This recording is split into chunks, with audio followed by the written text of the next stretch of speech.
Let me start by saying I love rice. I grew up on rice. I'm a Filipino. Rice is part of my identity. But as I got older, and especially in my 40s and 50s, I started noticing how my body was reacting differently. I was gaining weight, feeling bloated, and crashing in the afternoons, even when I thought I was eating healthy, just measuring and all that stuff. So I did not stop eating rice. I just learned how to enjoy it differently.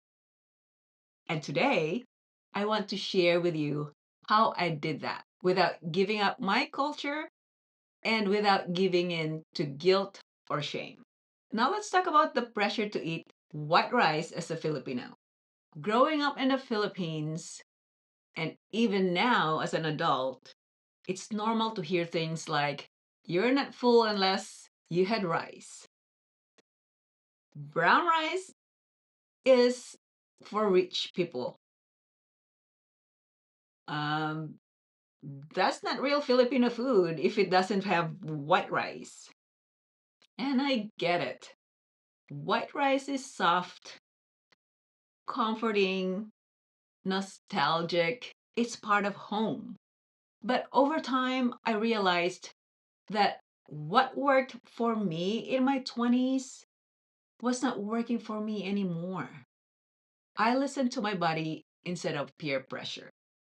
So when I started noticing all this bloating, cravings, and energy dips after eating white rice, I did not want to believe it at first. But I started paying attention, not just to calories, but to how my body felt. You know what I discovered? I'd feel sleepy after lunch. I know a lot of Filipinos feel this too. I'd crave more sweets afterwards. I wasn't full. I was just full of carbs. So instead of quitting rice completely, I tried experimenting. This is what I do now, and what I eat now, and why it works for me.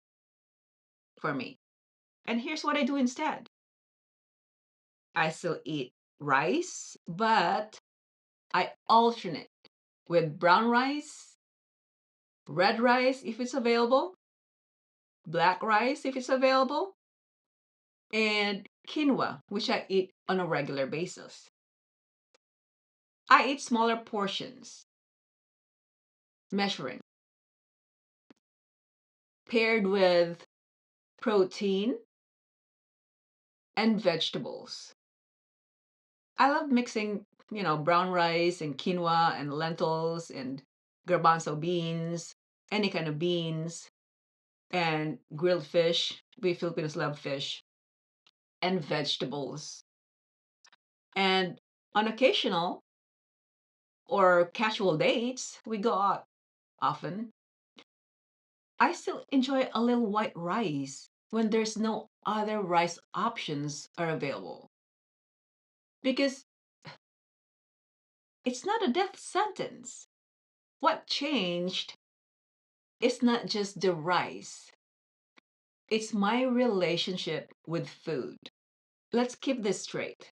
It's not about rejecting culture, it's about rewriting habits with love. I am proud to be Filipino. I still cook at home, and my husband actually loves my cooking. He craves them and requests them that I cook. I still cook adobo. My husband loves adobo. I still eat sinigang. My husband even loves sinigang. Doesn't know how to call it. But now I ask, can I use less oil or salt? Can I swap out white rice with more nutritious grains sometimes? Can I enjoy this meal and nourish my body? This isn't about white rice is bad. It's about listening, experimenting, and honoring your future just as much as your past. Now, I'll give you this thought. How can you start shifting gently without guilt? If you want to feel better, but rice or white rice is a big part of your culture, anybody, here's what I suggest. Start with half of a brown rice and half of white rice to transition. Add more fiber and protein to your meals to slow down blood sugar spikes. Don't, this is a mistake people make. Labeling food as bad, just ask, does this make me feel good later? That's the question. And then cook with family and try introducing new grains in classic dishes. This is about freedom, not fear. You don't have to give up who you are to grow. I'm still Filipino. I still eat rice, but I do it in a way that supports the woman I have become.